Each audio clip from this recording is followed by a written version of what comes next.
Doutor Vicente Pinto de Andrade, boa noite. Doutor David Mendes, boa noite. Começo o seu comentário em relação a esta tentativa de manifestação a 11 de novembro. 11 de novembro é uma data muito simbólica para nós, não? Se não a data mais importante por ser a data da nossa independência. E sendo a data da nossa independência, as pessoas aspiram a viver uma sociedade diferente daquela que foi a sociedade colonial. E nós estamos a viver um período em que há perca de empregos e não há novos empregos. É óbvio que você tem uma juventude entre os 19 aos 35 anos com dificuldade de habitação, dificuldade de trabalho. Quando você tem alguém nesta situação, tem que buscar alguma forma de se exprimir. E acho que o 11 de novembro, no meu entender, foi escolhido como uma forma de expressão da vontade desses jovens para pedir que o governo faça algo melhor. É aqui que o valor da sociedade civil como uma instituição de pressão. Agora, é preciso que nós encontremos um meio termo, porque também não é correto que tudo o que é manifestação seja proibida, porque alguns dos argumentos não são plausíveis. Agora fala-se do Covid, mas também podia-se negociar com os organizadores da manifestação. Não é fácil, como vimos aí, a emoção de muita gente, não é? Os organizadores puderem criar condições para que todos tenham máscara, que haja o distanciamento necessário. Eu acho que precisamos mudar alguma forma de agir, porque o reprimir permanentemente não resolve a questão. Nisso tem surgido uma questão muito badalada. Todo mundo diz que é preciso conversar.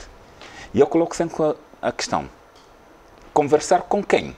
Com os jovens. Como? Não vamos ir num estádio como a Cidadela e diz que se está a conversar. É preciso que se encontre interlocutores. Obrigado.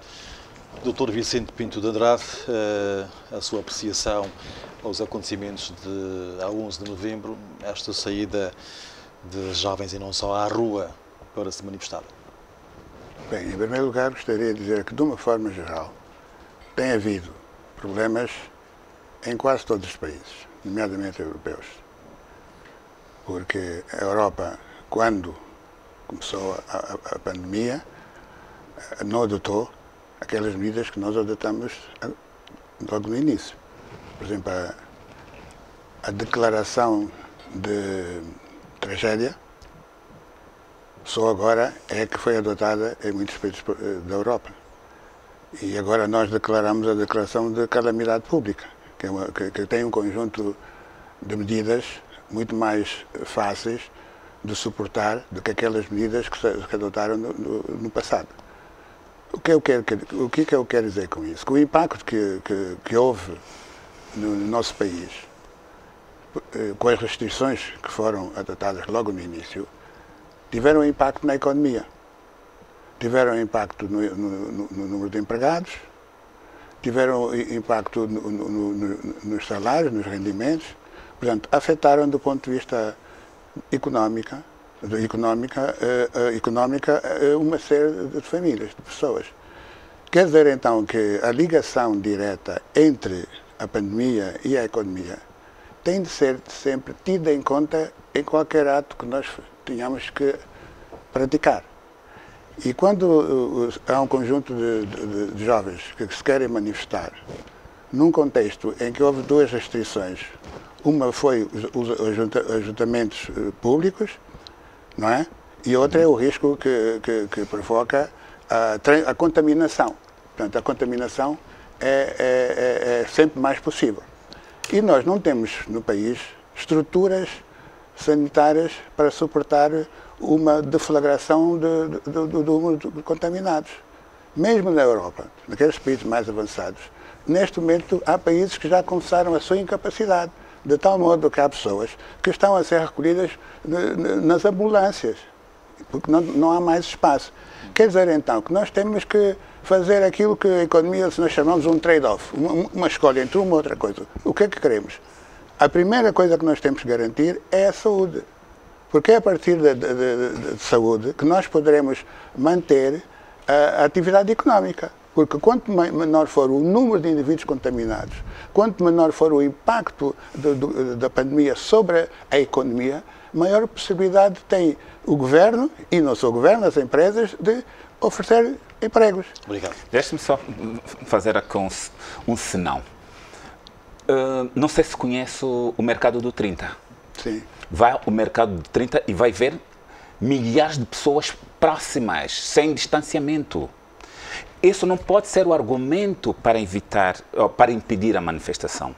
Mas e o desemprego é um argumento forte? É um argumento forte. Já o havia antes, o que temos que pensar... Foi uma arma de arremesso, digamos sim, assim. O que temos de pensar é como a polícia pode, em coordenação com os organizadores da manifestação, criar condições para que a manifestação seja organizada, para que não haja perturbações públicas, para que durante o movimento de um ponto ao outro, não é, corra sem qualquer incidente. É isso que temos de refletir, porque o amontoamento nas paragens dos táxis, dos autocarros e nos mercados está lá. Mas não acha que onde for necessário e se puder evitar esses ajuntamentos, deve fazer? Sim, mas não pode ser fundamento bastante para...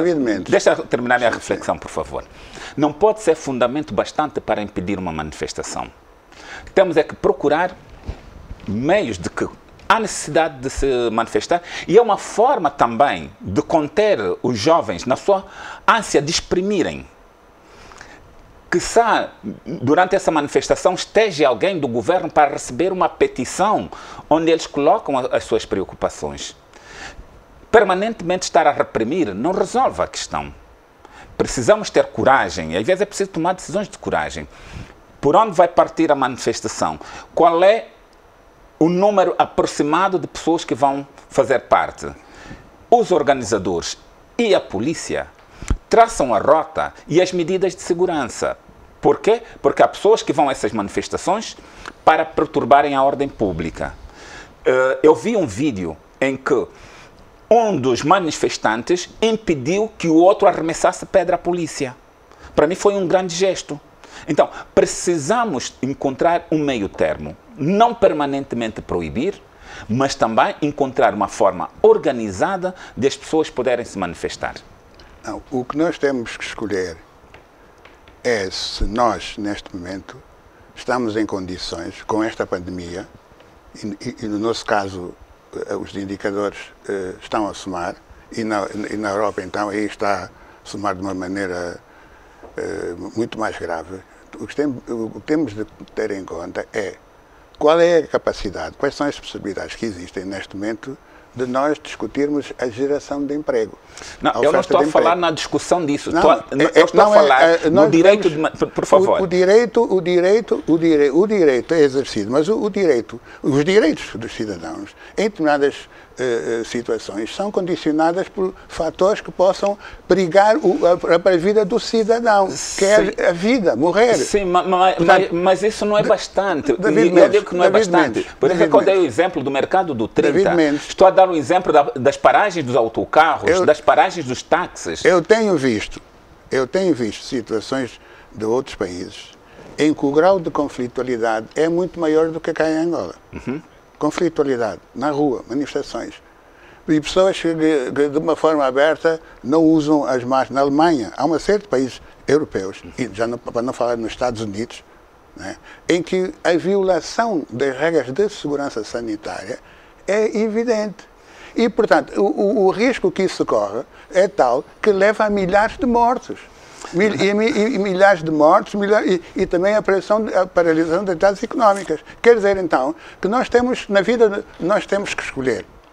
Quando temos uma situação entre a vida e alguns outros direitos, temos que ter o bom senso de exigir aquilo que é possível exigir num dado contexto. Neste momento, com a pandemia, com a situação económica, a situação é essa, o momento é esse. Agora, a partir do momento em que nós conseguirmos a vacina, assim que a vacina for descoberta, é evidente que as oportunidades de emprego vão subir em todo o mundo. Vão subir em todo o mundo. Eu não estou a falar aqui nós devemos ter paciência Os jovens não têm tanta paciência como nós temos. Eu também já fui jovem, já fui paciente. O meu lema de vida é preciso ter muita paciência. Há anos que eu digo isso. É preciso ter muita paciência em todos os momentos. Doutor, mas deixa o jovem exprimir o que ele tem lá dentro. Porque ele ficando cada vez mais é evidente, tem direito a exprimir. Então, é evidente, tem direito a exprimir. Mas tem que ser o direito a exprimir e exercê-lo num contexto em que haja condições de segurança sanitária para os jovens e para as pessoas que estão à volta. Esse é um argumento que não colhe. Não colhe como? Quantas pessoas estão contaminadas, David Mendes? Porque nós podemos... Quantas pessoas estão contaminadas? Olha, por exemplo... Deixa-me também argumentar. Deixa acabar só isso. Deixa acabar isso. Deixa acabar isso. Nós temos assistido o quê? Nos funerais. Os funerais é um dos centros em que há a maior parte de contaminação. Os funerais. Quando as famílias morrem e juntam-se todos e as pessoas ficam ali nas casas, nas famílias. Portanto, os principais veículos de contaminação são precisamente aqueles espaços onde as pessoas estão muito próximas umas das outras. Doutor, mas nós podemos fazer o seguinte. Quanto maior for o número de pessoas próximas das outras, pior, maior risco se tem. Nós podemos, enquanto uma geração anterior da essa que está a se manifestar, parar e refletir com eles. Como é que vocês querem organizar a manifestação? Qual é a previsão de número de participantes? Como é que podemos ter medidas de segurança? Como isso vai decorrer? De que horas até que horas? Isto permite que os jovens, não é, possam se exprimir sem repressão. Isso permite. E eu digo que esse argumento do Covid não colhe, porque o mercado do 30 circulam mais de 30 mil pessoas por dia aglomeradas. Não se compara com as 1000 pessoas que nós vimos aí, ou menos. Não se compara a isso. David Mendes, agora, por favor, falou, não interrompi. Não é. Então, nós temos que ter coragem, de admitir essa liberdade de expressão. Eu só não concordo quando os políticos intervêm. Mas os jovens têm que se exprimir. São eles que têm as dificuldades. Eles precisam mandar uma mensagem para quem está a governar ouvir essa mensagem. Então, a polícia não pode servir de um órgão de repressão permanente. A polícia pode ser também um órgão conciliatório, chamar os organizadores, criarem uma estratégia para que tudo corra da melhor maneira. Está a falar em pontos de diálogo? David Mendes. Sim, pontos de diálogo. David Mendes. Pode ser fundamental. Olha só uma coisa. Será que o David Mendes acredita que o governo não está a fazer nada? Não, eu não disse isso. Eu pergunto. O que eu disse é que a polícia não pode ser um órgão de repressão permanente. Aquilo que tem sido a ação do governo, da criação, de dinamização da agricultura, da indústria e de outras atividades, não são atividades geradoras de oportunidades? É evidente que nós temos condicionados, por quê? Pela circulação das pessoas. Agora, o governo está a fazer tudo o que é possível fazer neste contexto. Sim, mas nós não estamos aqui a discutir o que é que o governo está a fazer. Tem que discutir isso, porque os jovens reclamam emprego. Sim. Os jovens reclamam emprego. Mas por que não podem reclamar? Reclamam, querem emprego e não têm neste momento. Há muita gente que não tem emprego, David Mendes. Então, mas deixa eles se exprimirem. Há pessoas que me enviam mensagens, querem emprego, pessoas já estão formadas. E a mim pedem que doutor, o que é que pode fazer? O que eu estou a dizer é o seguinte: nós temos que ser razoáveis nas nossas reclamações.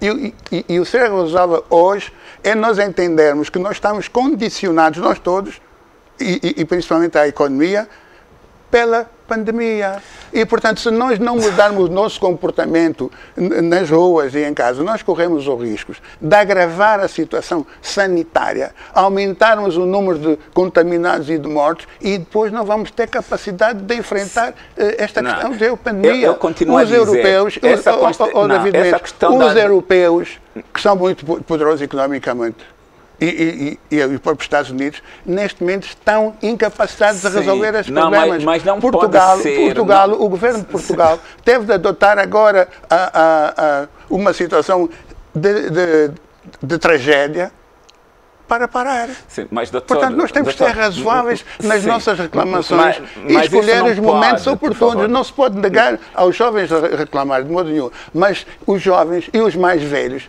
têm que entender que há momentos melhores, mais para se fazer esse tipo de reclamações. E o trabalho está sendo feito. Sim, agora, a partir do momento em que nós tenhamos a situação com uma vacina, com essas situações, é evidente que a capacidade de resposta vai aumentar. O que aqui pode está a oferecer empregos, para dar empregos. Não é a resolução ou não das reivindicações. Aqui que está a se colocar é se os jovens devem ou não usar o exercício desse direito à manifestação. Todas as pessoas devem exercer os seus direitos para reclamar. Não interrompi. Agora deixa-me também me exprimir. Se os jovens devem ou não. A justificação é a pandemia, e eu digo que isso não pode ser a justificação. Porque há locais piores que nós conhecemos. O que precisamos encontrar é como é que esses jovens podem se exprimir sem qualquer tipo de manipulação, sem qualquer tipo de interferência política. Quem poderá estar presente para receber o manifesto desses jovens? Pode-se delegar a ministra da Juventude e Desporto, pode-se delegar a governadora para receber o manifesto desses jovens. Porque uma manifestação tem uma hora de início e uma hora de término. Pode-se organizar, que isso aconteça de forma organizada. E aí onde está a expressão o diálogo. Como é que podemos fazer isso? A Polícia Nacional e outros órgãos conexos reúnem com os promotores, tracem o trajeto, ponto de partida, ponto de chegada, medidas de segurança para que nada de anormal aconteça. Agora, se, dada essa possibilidade, houver atos que ponham em causa a segurança pública e os bens de terceiros, aí sim a polícia pode reagir. E não houve essa situação. Muito bem. Vamos então passar para aquilo que disse o Presidente da República, que criticou quem está a tirar proveito político da atual situação mundial e que destacou os sacrifícios que o povo angolano tem consentido para a prevenção e combate à Covid-19. João Lourenço fez este pronunciamento na cerimónia de homenagem aos profissionais de diversas categorias que se destacam na prevenção e combate ao novo coronavírus. Comemoramos os 45 anos da nossa independência nacional, no ano em que, inesperadamente, surgiu a pandemia do Covid-19 à escala planetária e cuja solução não se vislumbra a breve trecho. À semelhança do que ocorre com a generalidade dos países, enfrentamos a iminência de uma crise sanitária profunda que a todos impõe sacrifícios para a salvaguarda da nossa vida coletiva.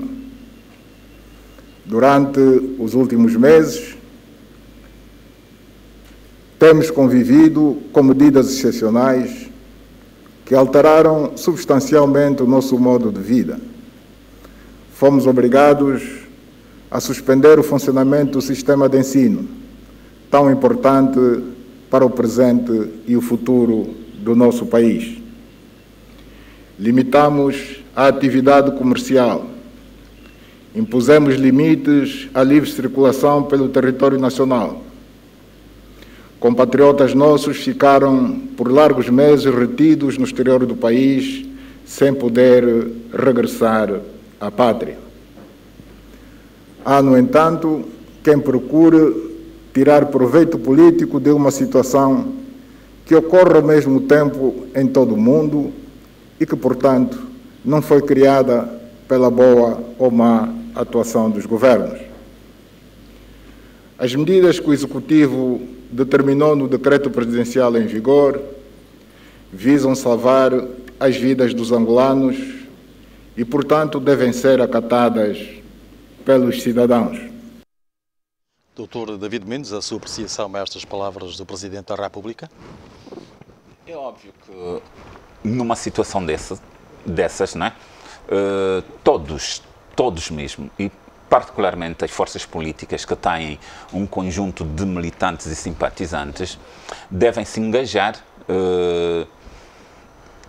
na divulgação das medidas de proteção para que a pandemia não avance. Por outro lado, também é muito importante que não se tire proveito político disso. Porque quando se está em crise, a tendência é de se tirar proveito das crises. E ao contrário do que muitos pensam, quando há crise e há uma revolta popular para derrubar um regime, os militares tomam poder. Isso é a regra. Porque chega a um caos, os militares tomam poder. E acho que num país da dimensão de Angola, com o seu histórico, não pode permitir que haja um retrocesso ao ponto dos militares tomarem o poder. É preciso que os políticos compreendam o momento que se está a viver, que é um momento singular, é um momento de crise, e não basta criticar, é preciso apresentar caminhos. Porque todos nós criticamos, todos nós podemos fazer críticas, todos nós podemos dizer que isto está mal, que é preciso melhorar, mas temos que ter a coragem de dizer como é que se deve melhorar. Quais são os caminhos que devemos seguir. Para isso é que existem os partidos políticos que querem governar, devem demonstrar que, perante essa crise, eu tomaria estas medidas assim, assim, para convencer os futuros eleitores. E não se aproveitarem da crise para criar convulsões sociais. O David Mendes está a ser contraditório. Por quê? Com o que estivemos a discutir no primeiro ponto. No primeiro ponto estavam a falar de direito dos jovens se manifestar. Isso é contraditório. Por quê? Vamos, se exprima. No lado chama a atenção para pontos certos. No primeiro ponto, não tem em conta isso. Por quê? Essa já é demagogia, David Mendes. Por quê? É demagogia. Não, justifica-se. É demagogia. Porque nós, e o David Mendes é político, eu sou político, eu ando na política há muito tempo. As pessoas não podem utilizar a arma da demagogia para tentar atingir os objetivos que pretendem. Não pode ser demagogia. Não pode ser demagogia. Demagogia, o que é? É quando uma pessoa tenta usar um discurso não é para convencer, para adoçar as reclamações de quem quer que seja. Quem quer que seja. Agora, nós temos que ser realistas. Deixa-me repetir, por favor, o que eu disse aqui há tempos. Temos que ser realistas. A sociedade civil não visa a tomada do poder político. São órgãos de pressão.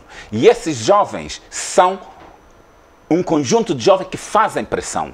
Os partidos políticos tendem a tomar o poder político. Quando os partidos políticos se envolvem em ações de desestabilização, levando o povo para ações de contestação a um regime, os militares tomam o poder. David Mendes, o que está a ser discutido é a questão da pandemia e do emprego. É isso que está-se a discutir.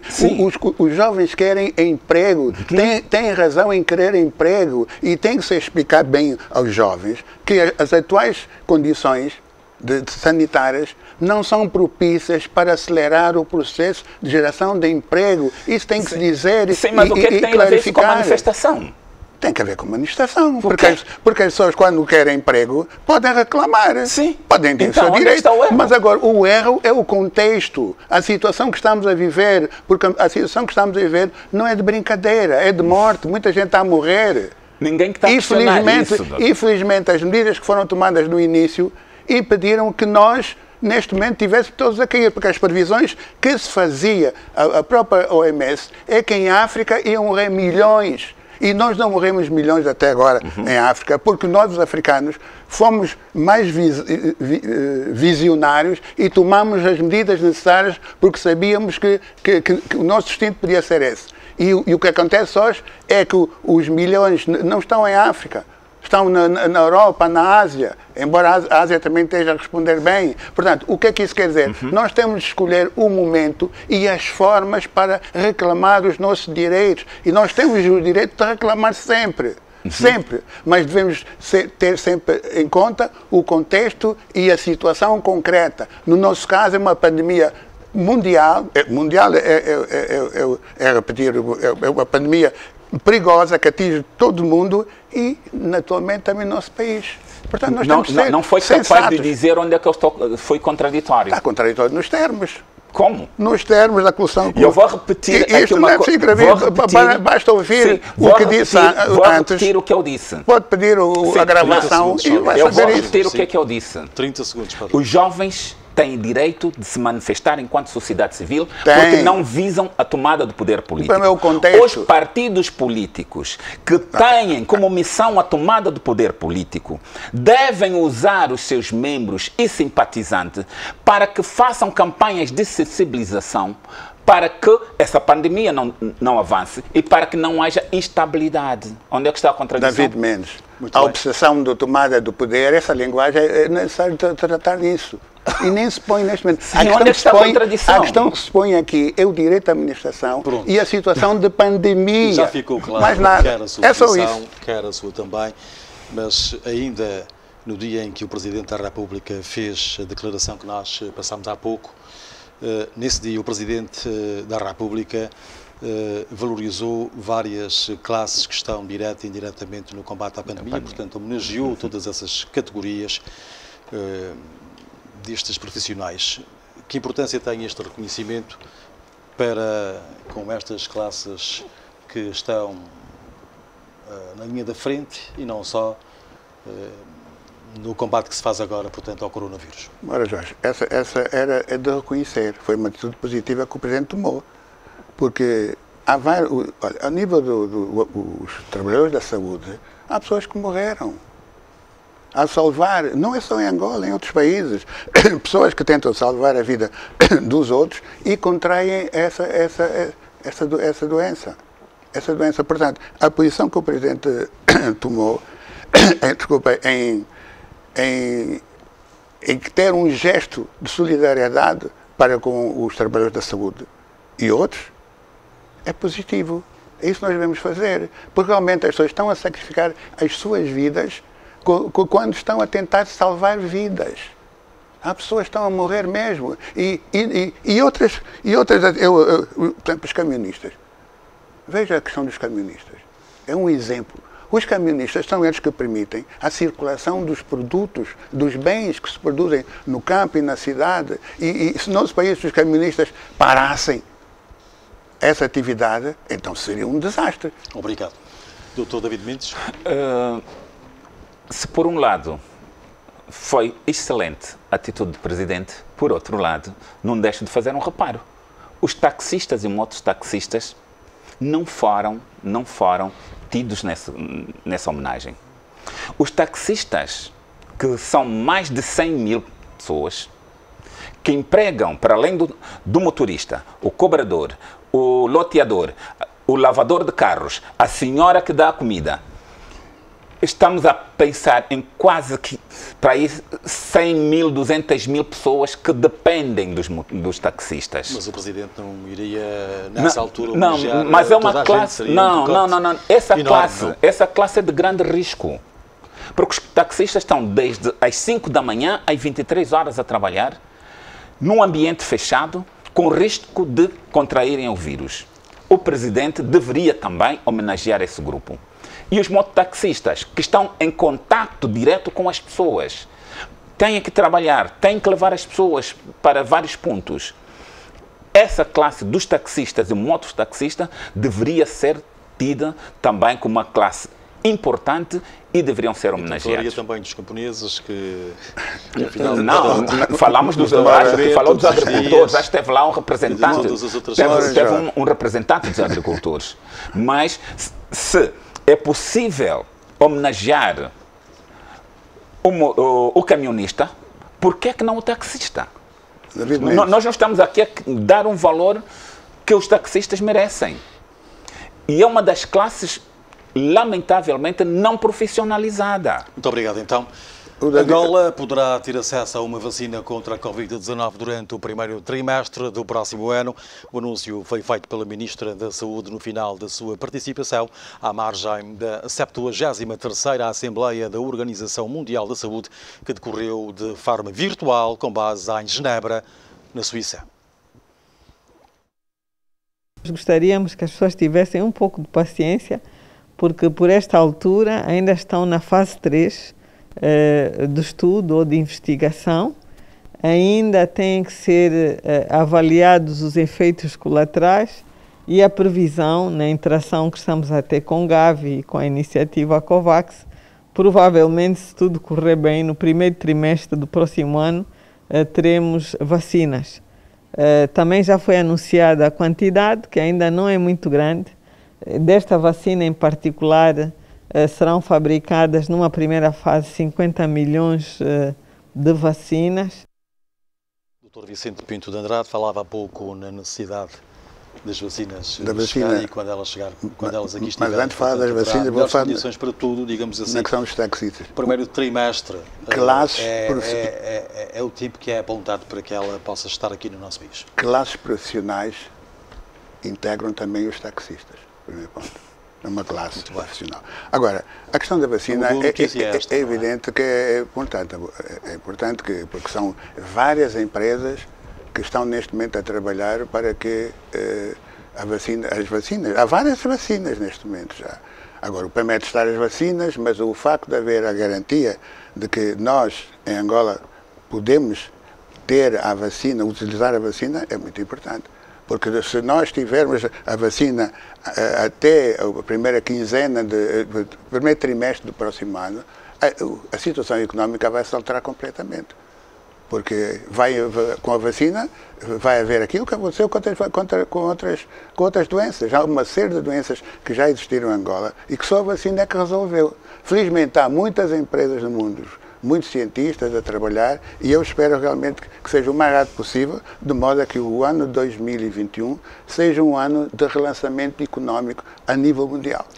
Dr. David Mendes, este anúncio da Ministra da Saúde, o que é que significa para si e para os angolanos? As vacinas estão a ser politizadas. Veja, a vacina chinesa, a bronca que deu no Brasil, no São Paulo, que o Estado de São Paulo está na terceira fase, com sucesso, e o governo brasileiro não quis que ela avançasse. Ninguém fala da Sputnik, só se fala de uma vacina. Por que é que estão a politizar a vacina? Mas e por que é que pensa que há, pelo meio, esta politização? Porque está a falar da Pfizer, não é? Pfizer é a que está na moda, né? Mas a vacina chinesa também está muito avançada. Mas não será porque se fala que a vacina tem uma eficácia de 90%? Não, o grande problema é que os que têm dinheiro não querem que o seu dinheiro vá às outras pessoas. A Europa quer que uma vacina europeia, que o dinheiro que eles têm, comprem a vacina europeia. Mas isso depois não depende muito dos Estados optarem pela vacina que melhor lhes convirá? Veja que se está a fazer a cabeça ao mundo, né, que só uma vacina é que está avançada. Ninguém perguntou. Os russos também disseram que a sua vacina é 92% eficaz. E ninguém quer saber como.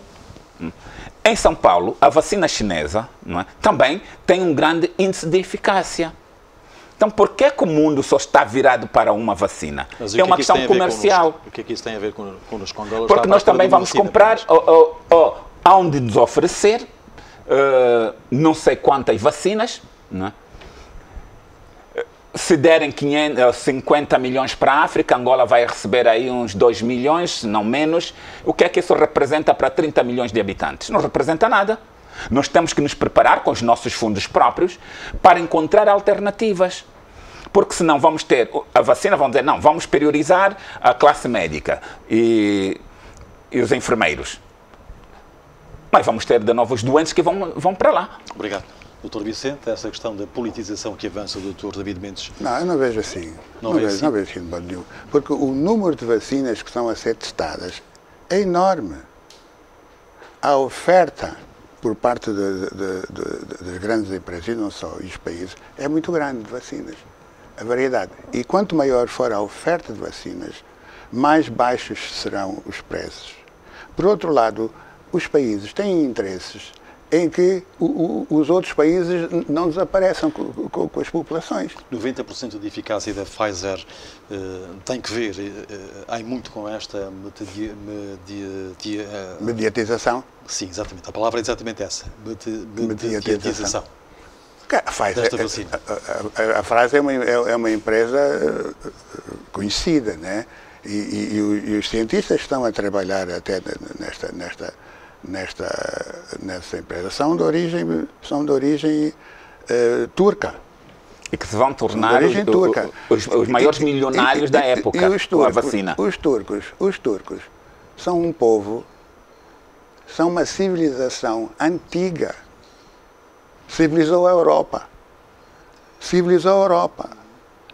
Os turcos estão uma geração antiga. Portanto, os turcos têm uma capacidade enorme. Na Alemanha, o indivíduo, quando vai à Alemanha, especialmente a capital, o indivíduo vê, há milhões de indivíduos de origem turca que estão na Alemanha.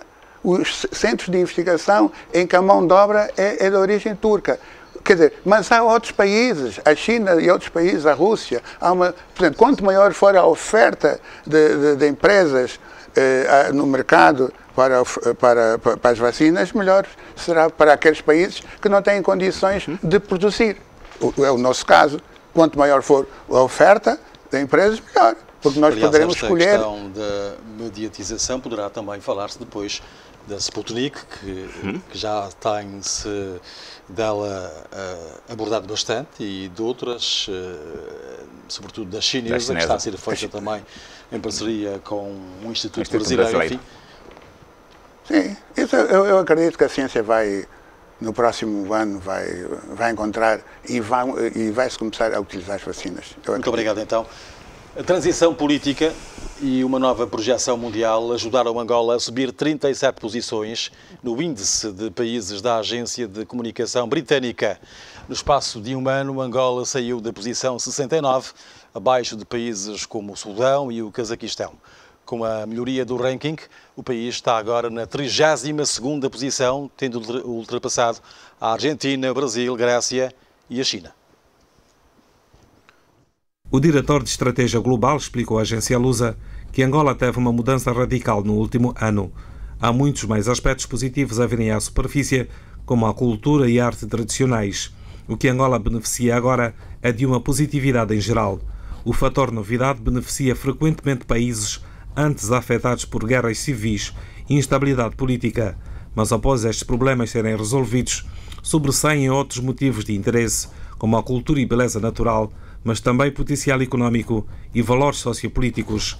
O responsável afirmou durante um evento organizado pela Associação de Imprensa Estrangeira no Reino Unido que o desafio agora é manter e garantir que se mantenha esta percepção, manter a estabilidade, demonstrar a novidade, apoiar a tolerância, ser visto como um bom local para se fazer negócios, para viver ou estudar e passar tempo. O índice da Future Brand pega numa lista dos países que representam os 75 líderes em termos de produto interno bruto, segundo os critérios do Banco Mundial, e ordena-os de acordo com a imagem e reputação que têm internacionalmente.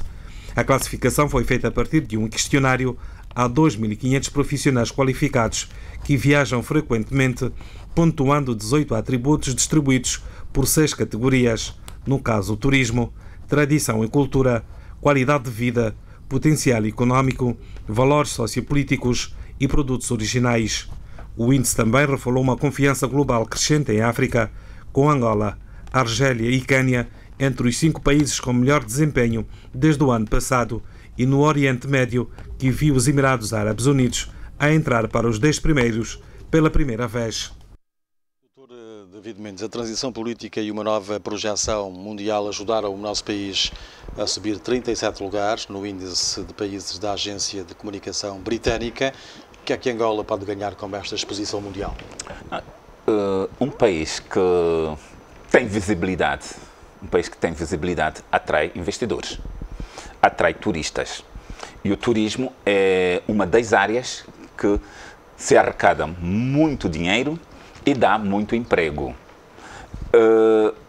Essa transição política também tem o aspecto ligado ao combate à corrupção, porque na situação que se vivia em Angola, fazer negócios era muito difícil. Era muito difícil fazer negócio. Por quê?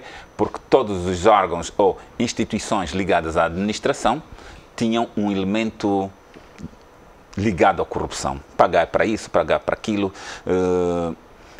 muita demora na tramitação administrativa, a busca daquilo que nós habitualmente chamamos de gasosa, mas que é um método de corrupção. Eu acho que a diminuição do índice de corrupção também dá lugar ao aumento da boa prestação de serviço. E isso influencia na observação. Quando se diz aumentou a qualidade de vida, só se aumenta a qualidade de vida quando o comércio funciona. Quer dizer que entre a procura e a oferta há um equilíbrio.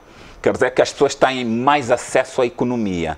Quanto maior for o acesso à economia, maior é a qualidade de vida das pessoas. Obrigado. Dr. Vicente, faz favor em relação a esta matéria que diz que Angola ocupa agora um lugar 32 no meio de vários outros países até desenvolvidos. Isso é um bom sinal. E os critérios que foram adotados e as entidades, as pessoas que integram esse grupo, são daquelas pessoas que estão muito ligadas ao turismo.